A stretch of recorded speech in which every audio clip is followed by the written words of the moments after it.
এক পাগলে বলছে, আমার আল্লাহ যদি খুশি হয়ে আমাকে জাহান্নাম দেয় আলহামদুলিল্লাহ।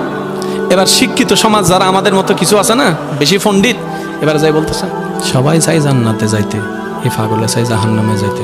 কত বড় গাদা। পাগলে মুস্কি হেসে বলে যায়, হ্যাঁ ঠিকই বলছেন, আপনাদের মতো সুস্থ আমি হতে চাই না, এই পাগলেই থাকতে চাই। এবার তাদের একটু টনক লটলো, কই কেন? সবাই চাই জান্নাত, তুমি চাচ্ছ জাহান্নাম।